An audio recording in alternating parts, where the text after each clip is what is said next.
like it raw. Raw. Ooh, baby, I like it raw. Ooh, baby, I like it raw. My guest, Tom Horn, says something began in the year 2012 that will reach its apex in 2016. And he's going to talk about that. But tell me something I was not aware of, that the key founding fathers of our nation were not Christian, but were Masons.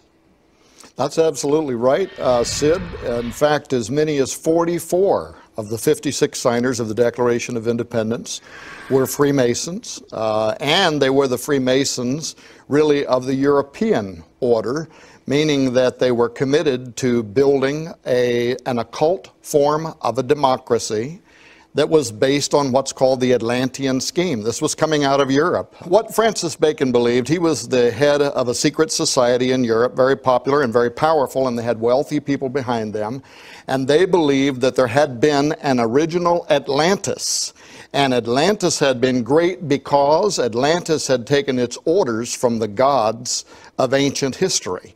And when they turned their backs on the gods, Atlantis crumbled. And so Francis Bacon's idea was, we will build a new occult democracy based on this Atlantean scheme in which we're basically going to take our marching orders from the spirits of these invisible deities. Okay, how's this tie in with Masons? Well, Freemasons in the United States early on were receiving funding. There was persons, there were people from Europe coming over here. They actually saw in the new continent the opportunity to develop a new world order that would be under essentially the influence of these ancient spirits that political realities in Europe was not going to allow them to establish over there. So this was basically fresh pickings. Oh, okay. But what you're saying, though, is there's something evil about Masons. I've got relatives that are Masons. What are you saying? Actually, I was a pastor for 25 years. I had Freemasons in my church on my board. So, but these were 32nd degree Freemasons who, they were part of a fraternity. And they didn't get into any of that other hocus pocus and occultism and whatever that was going on early on. However, Sid, when you get past the 32nd degree, when you go to 33rd degree Freemasonry, it becomes something entirely different. Okay, what if someone was a 33rd degree Mason, what would they know that the others don't? Well, for instance, I had a state senator ask me basically, he said, were you aware that at the inauguration of every United States president, that in Washington, D.C., an occult ritual is held to raise the spirit of Osiris from the underworld so that it can take its rightful place in every United States president? That absolutely blew me away. I thought, this is within Masons? That's within Masons. As a matter of fact, I went there to verify it myself. I took my wife, Nita, with me, but I wanted to know if that was a fact, because if that's true, that's an astonishing idea that an occult ritual such as that would be held. Only just a little way on 16th Street in Washington, D.C. Who is the God? Who's the God of Masons? Well, the God of the Freemasons, according to their own experts, Albert Pike, Mackey, the others, they call him the great architect of the universe, but they identify him as the God Osiris, as he was known to the Egyptians, and Apollo, as he was known to the Greeks. In fact, when you look at the Great Seal, what you see in the images are Egyptian symbols, but in the mottos, it's prophecies about Apollo. And again, these false deities are another name for the Antichrist. Now, on the U.S. $1 bill, we have the Great Seal. Right. Tell me what's on there. Well, what's on the Great Seal, especially the obverse side, the reverse side of the Great Seal, it's on every U.S. dollar. And it's a troubling thought, isn't it, to imagine that we carry on our person, more often than we have the Word of God on our person, we carry on our person a prophecy about the coming of the Antichrist. Now, you have the symbol that is Egyptian, you have the mottos that are in Latin. The Anuet Coeptus is a Latin motto referring to the return of the god Jupiter, who will in the future take his rightful re-enthronement over the cosmos, and his son, Apollo, is in the Novus Ordo Seclorum. That is a prophecy from the Cumae Sibyl, the most powerful of all of the Apollinian priestesses, gave the prophecy from which Novus Ordo Seclorum is taken, in which she predicted that at the end of time, Apollo will return to reign upon the earth once again at the dawn of a new golden age. Or the Antichrist. Who put that on the seal? Who put it there? And the reason I say the Antichrist is because in more than one place in the New Testament, it actually identifies the spirit by name that will fill the Antichrist. Paul says in 2 Thessalonians 2:3, he will be the son of perdition. This is the Greek word apoleia, Apollo, Apollyon. In Revelation 17:8, the beast shall rise up out of the bottomless pit and enter into perdition, Apoleia, Apollyon, Apollo. In fact, in Greek literature, the god Apollo was known as both Apollyon and Apollo. Who put that on the U.S. dollar? Who put it on our seal? Well, it happened over a period of time. There was a man by the name of Thompson who was commissioned by the Freemasons to design the Great Seal. No, but who authorized it? Who put it on there? Oh, well, who put it on the $1 bill? Yeah. This was Franklin Roosevelt. And Franklin Roosevelt? Right. Does science have the technology today to take the DNA of these false deities that are being prayed for within Masons to come to earth for a utopia who will be the Antichrist? Can they take the DNA from these false gods and put it in someone today and resurrect the Antichrist? We have the technology to mix species, perhaps mix a human with an animal. Transhumanism. Explain this. Well, that's absolutely right. In fact, we're doing it in laboratories around the world. When most people today hear about the stem cell sciences, they don't realize that a great deal of that is talking about the creation of a part human, part animal embryo that then can be used for experimental purposes. Now, transhumanism itself is the idea that we're going to use that kind of science and other kinds of science to create a new form of mankind. Well, why do we want to create a new form of mankind? Well, of course, you know, if you talk to the transhumanists, they're utopians. They believe we can live forever. We can have immortal life without the bother of having to ask Jesus to give it to us. We can upload our brains. We can live forever inside artificial intelligence systems. There's a great deal that the transhumanist community believes, but when it comes to genetics, when it comes to kind of repeating what happened in the days of Noah, where these fallen angels corrupted bloodlines, they believe that we can improve our species, open new modes of perception by blending ourselves with animals. We might even be able to see into the supernatural realm. Okay, and among the transhumanists, they aspire to do that. Who is DARPA and what are they doing?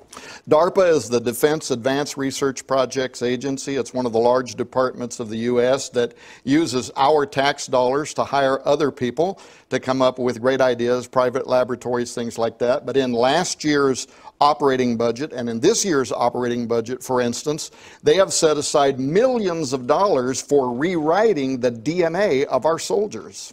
Why would they want to rewrite the DNA of our soldiers? Super soldier technology, and furthermore, they are being advised by some of the top think tanks in the world that our competitors, our enemies, are privately developing this technology right now, and that if we don't get ahead of it, in fact, the Jasons, which is one of the top scientific advisory panels in the world, told them that by the end of 2012, if we weren't secretly, privately ahead of the human enhancement revolution, we would fall irreparably behind and be dominated on the future battlefield. What about the mark of the beast? How does this tie in? Well, the mark of the beast, I think this could play in the form of like a living chip, a biochip.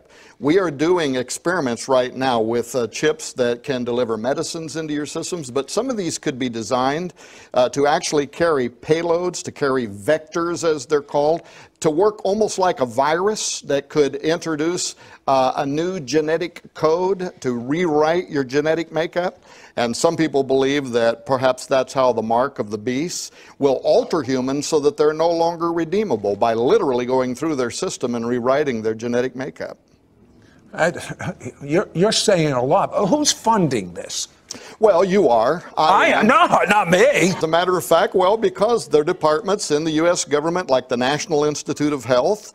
That's the largest one in the U.S. that doles out your money for health-related science and research. And right now, they are giving grants to universities that are actually developing the legalese, the language that will be used for extending, for instance, constitutional rights to human non-humans, to humans of the future whose genetic material has been altered sufficiently enough to no longer even be considered to be human.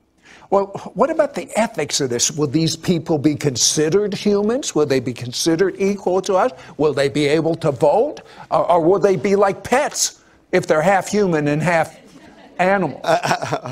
Well, I tell you, it really gets into some madness, but like the Brookings Institute right now is asking that question for you, and they're saying that, for instance, within 10 years, Brookings Institute, #1 policy think tank in the world that bends the ear of our lawmakers, has a new series called The Future of the Constitution, in which they're saying within 10 years, we will be creating genetically engineered homosexual communities, and that because their genetics are sufficiently different than ours, we have to create the legalese that will extend to them Bill of Rights and constitutional privileges. You know what he's saying? He's saying our tax dollars are funding this research that's going on right now. Well, wait till you find out that the Masonic plan is within the Washington Monument, the Capitol, the Vatican, and there's symbols and signs that allow spiritually this evil to flood in. Of course, they disguise it as good. Where'd that come from? Well, again, it goes back to the influences of these early Freemasons who had an idea about how they wanted to build what we would call an occult democracy. For instance, you can go to the Library of Congress website and read an article called The Most Approved Plan. And this goes back to early America, where they were advertising for different architectural firms to submit their plan about how the capital city could be built. And after all the plans came in, our own government website says they were all rejected because Thomas Jefferson wanted a plan that would be based similar to the design in Rome, where you would have a dome facing an obelisk, and furthermore, he wanted it dedicated to all pagan gods. That's on our own government website, so that's exactly what this represents the sexual organs. They say the Washington Monument, and you say the Capitol represents that. What does that mean in Masonic and occultic terms? Well, because the Freemasons, a great deal of their mysticism is based on ancient Egyptian magic.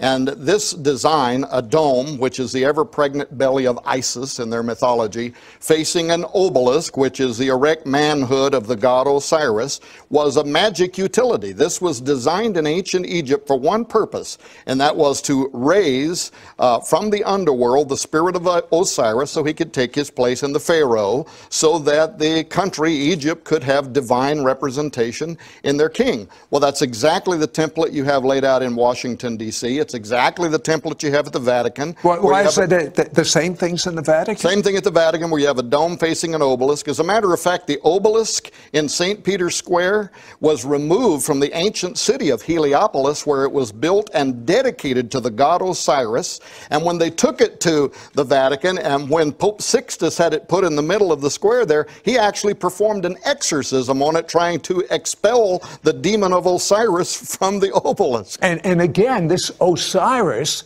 is the same, it's a code for Antichrist of the New Covenant. Well, it is the god Apollo to the Greeks. In fact, you see that marriage not only on the Great Seal. Look at the Statue of Liberty, who was built by Eiffel, the famous Eiffel Tower builder, that was built by French Freemasons. That's a cult too? Well, it is, according to its own literature, you can look it up and read it yourself. It was built to have the body of Isis, which was dedicated to Osiris, and the head of Apollo. So once again, it is the marriage of the Egyptian Osiris and the Greek god Apollo, which is one and the same according to many ancient historians. Now, you say there's a Masonic significance even to 9/11. Well, we believe there is. And without getting bogged down, President George W. Bush January 20th, 2001, he steps up, he gives his inaugural, and twice he refers to the angel that rides in the whirlwind and directs this storm. Where'd that term come from? That is a Freemason, well, first of all, it's an occultic term. It refers to Metatron. There's various names for the angel in the whirlwind, but for years, in fact, for at least a decade before 911, occultists said that when it came time to initiate the New World Order, the code word would be the angel in the whirlwind. And if you go in where I have been, into the house of the temple, the headquarters of the 33rd degree Freemasons, they have a dedicatory in there to George W. Bush for donating more than $1 million to help propagate Freemasonry in the United States.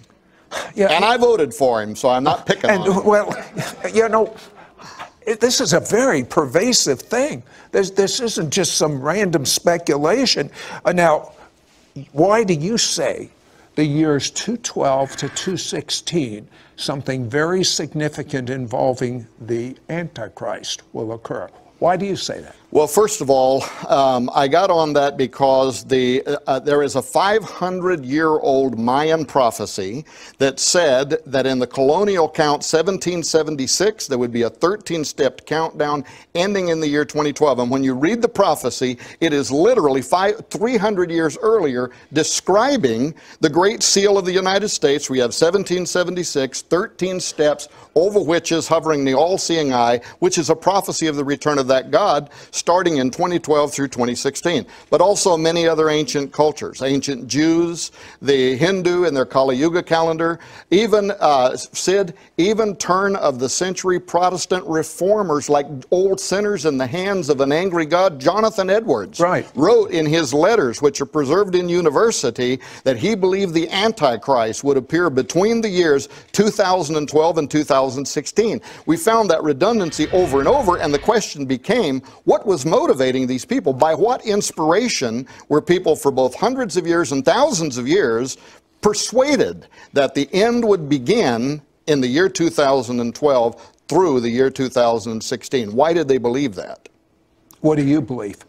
Well, I believe when I look around the world today, two things are going to happen. One, we definitely could see the emergence of the man of sin anytime now. And that also leads me to believe that we could have one of the greatest revivals in the history of humanity at any moment. I'm looking forward to that. What was one of the most amazing things, briefly, that you found? Well, one of the most amazing things had to be that a Chilam Balam, a Mayan prophet, 300 years ahead of time. But you know what was cool about it? Because this guy converted to Christianity as a result of the... but I thought the Mayans missed it in their prophecy. The Spanish came in and they brought with them the gospel.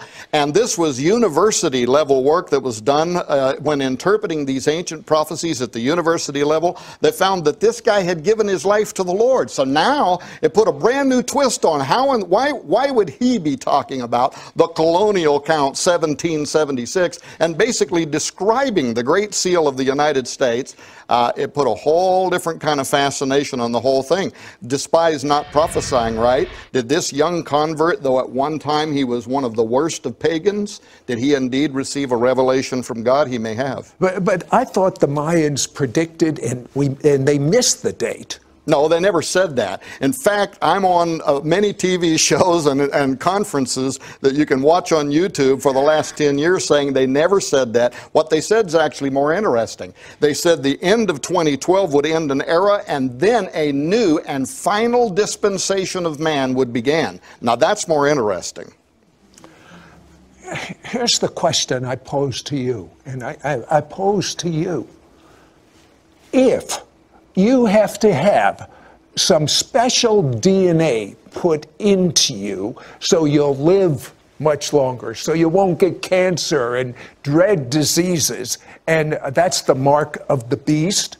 Will you accept it? Were you aware that at the inauguration of every United States president, that in Washington, D.C., an occult ritual is held to raise the spirit of Osiris from the underworld so that it can take its rightful place in every United States president. They call him the great architect of the universe, but they identify him as the god Osiris, as he was known to the Egyptians, and Apollo, as he was known to the Greeks. When you look at the Great Seal, what you see in the images are Egyptian symbols, but in the mottos, it's prophecies about Apollo. It's on every U.S. dollar. And it's a troubling thought, isn't it, to imagine that we carry on our person, more often than we have the Word of God on our person, we carry on our person a prophecy about the coming of the Antichrist.